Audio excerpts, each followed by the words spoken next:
ont été atteints.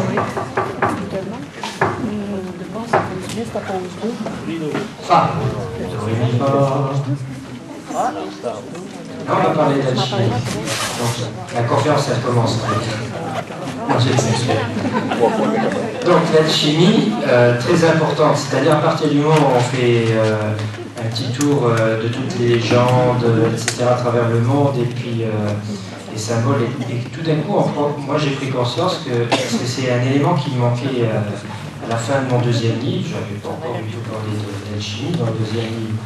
Là, j'ai suivi un personnage qui s'appelle, que je vous conseille aussi de suivre, qui s'appelle Patrick Burensteinas, qui est lui un vrai alchimiste, donc il était physicien quantique, il était dans un laboratoire, il a commencé à s'intéresser à l'alchimie.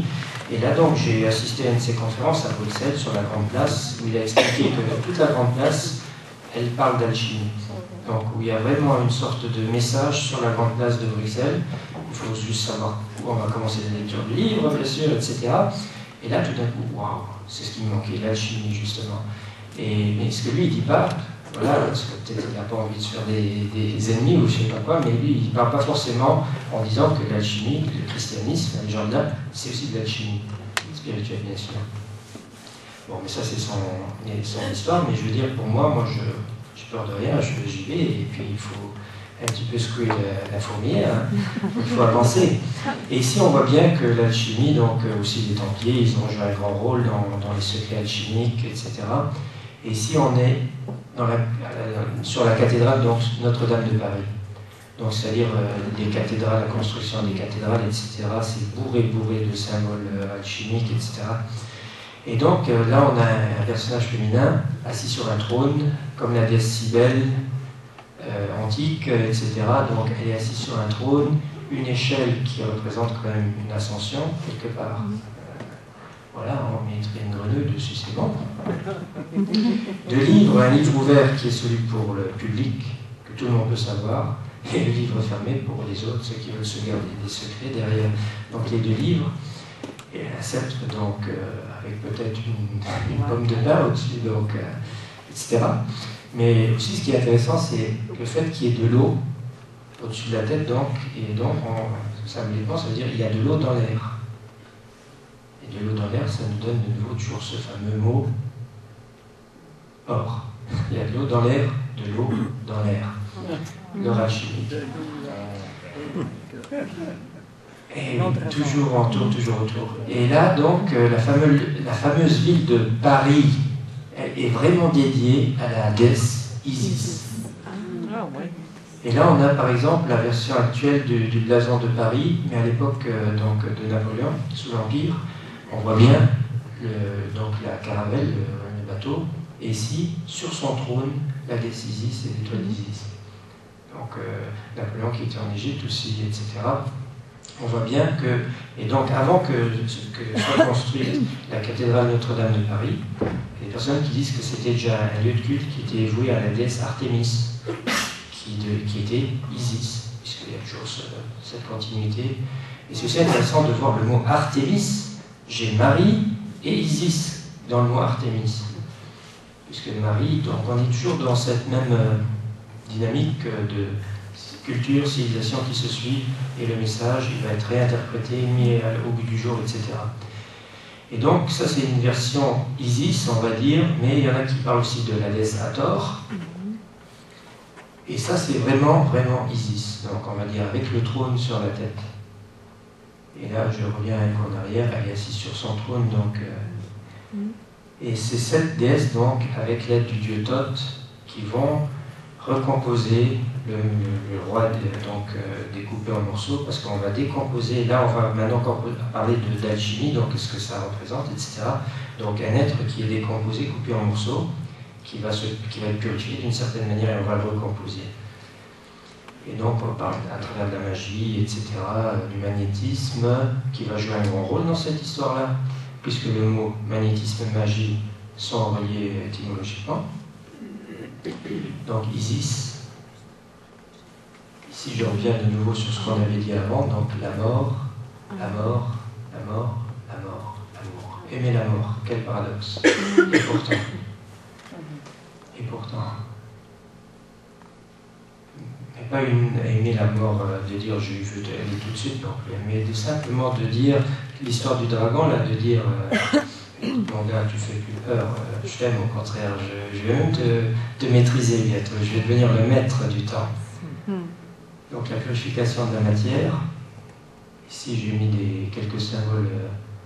Ici on a une gravure qui est aussi intéressante où on voit de nouveau cet escalier qu'il faut gravir, donc monter pour entrer dans le château. Donc ici avec des symboles, donc ici c'est tout des trucs alchimiques. J'ai mis donc l'escalier et tout est donc relié, c'est-à-dire si on voit ici le spectre des couleurs, donc les 7 couleurs définies aussi par Newton, on fait le lien avec les 7 notes de musique, il n'y en a pas plus, parce que si on dit Do, on rentre dans une nouvelle gamme bien sûr, hein, donc il n'y en a que 7.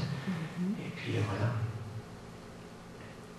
Donc l'alchimie, maintenant pour expliquer en quelques mots, on va devoir recueillir une sorte de substance qu'on appelle donc une sorte de sel alchimique. Et ça c'est une période dans l'année entre le bélier et le taureau au printemps, où je vais disposer des draps à ras du sol, et la rosée du matin, il y a de l'eau qui va s'imprégner dans les draps bien sûr, et donc vous voyez bien ces personnes en train de tordre les draps, recueillir l'eau, et l'eau va s'évaporer bien sûr avec le temps, et j'aurai dans la caisse, dans le réceptacle, j'aurai une substance, des cristaux comme ça, qui viennent de cette période-là, et c'est cette poudre-là qui va m'aider après quand je vais faire mon expérience alchimique. Parce que ça va créer une réaction chimique sur la matière. On va dire sûrement qu'à cette époque de l'année, ces cristaux ont une force plus forte que dans n'importe quelle autre période de l'année, et c'est aussi cette période-là où il y a le plus de rosée le matin.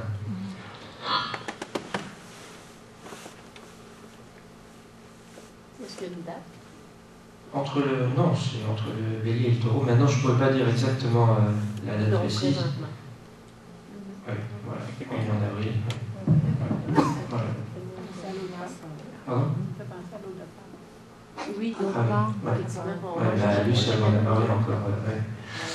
Et donc, parce que quand on va toujours ici, on a quand même Isis. Vous voyez que je vous avais montré donc la déesse avec les cornes sur la tête. Ça peut être Isis, ça peut être Hathor, la déesse Hathor. Mais là, on voit de nouveau Isis parce qu'elle est assise sur son trône et elle a ce fameux symbole sur la tête qui est donc les cornes et le soleil. Ils disent. Je dis, attends, si on parle d'alchimie, on peut parler aussi d'un creuset et quelque chose qui est en fusion à l'intérieur, puisqu'on a la forme d'une coupe, d'un calice comme ça. D'accord?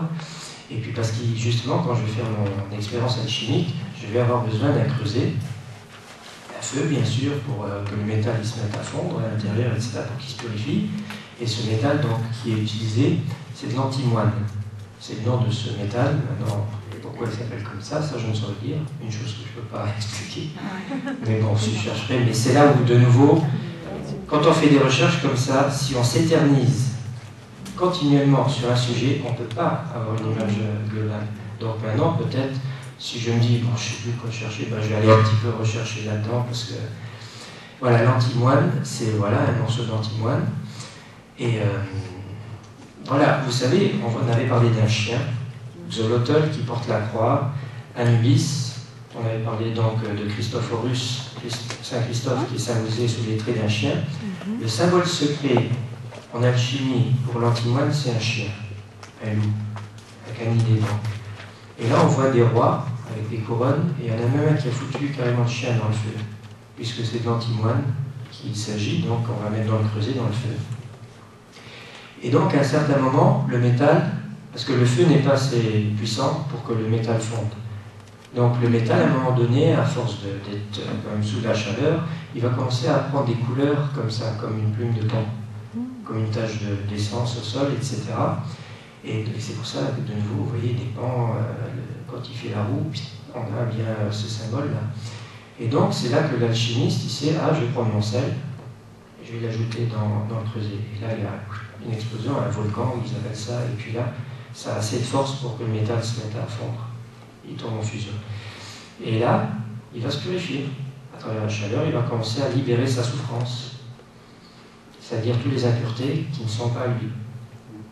C'est-à-dire à travers de la fumée noire. C'est pour ça que dans la chimie, on a des corbeaux, des volatiles noirs qui représentent cette fumée noire. et les particules les plus lourdes, ils tombent dans le fond du creuset. Donc il se libère de ce qui n'est pas propre à lui. Et là, nous, en tant qu'humains, on est aussi un diamant brut, pur à la naissance, et il y a de la souffrance qui s'accumule. Donc on reprend les liens entre l'alchimie directement à même le creuset, et puis après la transposer dans le spirit, dans le spirituel. Bon, j'ai même vu, donc si vous voyez même les documents de Bernsteinaz, vous voyez qu'à un moment donné, ce métal qui a quand même une couleur métallique, il devient tellement pur qu'il devient transparent comme de l'eau. Vous voyez, à travers. Et donc, tellement il est pur. Et ce qui est en train de se produire avec ce métal, c'est que, c'est quoi une purification? C'est que les particules qui composent cette matière se rectifient, s'alignent. C'est-à-dire comme les impuretés qui font obstruction à quelque chose, ils disparaissent. Il y a un alignement qui se fait dans la matière. Et pour expliquer ça, je prends toujours l'exemple d'un charbon, un morceau de charbon. Ça, on peut dire que c'est un diamant. C'est la même chose. Diamant, charbon, c'est exactement la même composante. Sauf que le diamant, il est transparent, la lumière le traverse, et le charbon, c'est chaotique à l'intérieur. Il y a plein de... Ça part dans tous les sens, et là, la lumière ne peut pas le traverser. Alors que le diamant, il s'est aligné, il est purifié, et là, il y a la lumière du jour qui traverse, mais peut-être encore quelque chose d'autre. La lumière, la vraie lumière, l'or, qui va le traverser, à travers cet alignement. Et donc, l'alchimiste qui se trouve à côté, parce que normalement, il n'y a aucun alchimiste qui va faire ce travail-là, et puis il va dire, bon, maintenant, j'y vais, et puis j'attends. Il est toujours auprès de son creuset, il est en train d'observer la chose, et puis il bidouille, il est en train... Parce qu'à un moment donné, c'est son intuition qui va dire, maintenant, je vais faire couler mon résultat, donc il s'est purifié dans un moule. Donc je fais ça, j'attends un petit peu parce que le métal va refroidir, bien sûr, il va reprendre ses couleurs métalliques, et ça ne sera pas une boule transparente, hein. Il va reprendre une couleur métallique, et là il attend bien que ça soit froid, etc. Il va prendre un marteau et il va l'éclater. Il va casser la pépite pour voir si à l'intérieur il n'y a pas quelque chose qui s'est produit, un phénomène. Et donc, si tout s'est bien passé, c'est-à-dire parce qu'il y a des alchimistes qui vont refaire cette chose-là 1000 fois, 2000 fois, il n'y a rien qui se produit. Mais si tout s'est bien passé, il va découvrir dans cette pépite une drôle de forme, c'est-à-dire tout va dans le même sens. Et au milieu, il y a comme une cavité, une bulle d'air, une grotte. Parce que le Christ, il est dans une grotte. Et là, au milieu, il y a une petite pierre rouge, un cristal rouge qui s'appelle la pierre philosophale. D'accord ? Et là, il a une bonne indication, c'est-à-dire que, parce que je vous dis, donc, il y a des alchimistes qui peuvent faire ça pendant des années, ils n'arriveront jamais à réussir à avoir ce cristal à l'intérieur. Et alors, quand Bernsteinaz a dit ça, etc., après je dis, mais qu'est-ce que tu fais avec ce cristal? Une fois que tu l'as, ce que tu l'ingurgites, tu le râpes sur les spaghettis, je sais pas, mais qu'est-ce que t'en fais? Tu te fais une bague ou quoi? Ça sert à quoi d'avoir ce cristal-là? Ok, c'est une réaction, on va dire une mutation quelque part, c'est intéressant, mais t'en fais quoi? Et alors, j'ai pensé à la chose suivante, c'est-à-dire qu'en physique quantique, ils expliquent que l'observateur influence la matière observée. Et c'est-à-dire que mon alignement, ma sérénité, mon calme intérieur va influencer ce que je suis en train d'observer. Et donc, c'est-à-dire que cette pierre philosophale, qui veut dire philosophia, qui a mis de la sagesse, donc ça, c'est un indicateur exotérique qui indique mon état intérieur personnel. Alors je sais, je suis sur la bonne voie, je suis droit dans mes baskets, c'est bon, c'est ça le but de l'alchimie. C'est comme un langage, en fait. Pardon? C'est comme un langage. Oui, c'est le minéral qui me donne une réponse par rapport à mon état intérieur. C'est-à-dire, et c'est donc, si on prend après les symboles, donc j'ai mis un autre chien là pour... parce que comme par hasard, ce chien s'appelle Pluto. Et c'est Pluton, le dieu des enfers. Hadès, le dieu des enfers. Et c'est pas un hasard si ce chien-là s'appelle comme ça. Si on connaît Walt Disney et que son intérêt pour l'alchimie, etc. Et aussi Mickey Mouse qui a les couleurs de l'alchimie, le noir, le rouge et le blanc, et les chaussures couleur or, jaune comme ça. Donc vous allez voir, on va encore s'amuser un petit peu là. Donc le chien. Donc encore une fois, là j'ai remis donc, le soufre, le sel, le mercure, l'esprit. On va dire ça c'est la partie du corps qui va devenir de la cendre qui ne représente vraiment plus rien. Et le soufre, ça c'est un peu l'ego de la personnalité, d'une certaine manière. Et ici donc on a un vase grec. On voit donc le chien Cerbère, le gardien des enfers, plutôt, de Mickey Mouse, et 3 couleurs alchimiques. Hercule avec ça, bon ça c'est aussi les travaux d'Hercule, on connaît. Et ici on a un roi dans un creuset. Et on a le dieu Osiris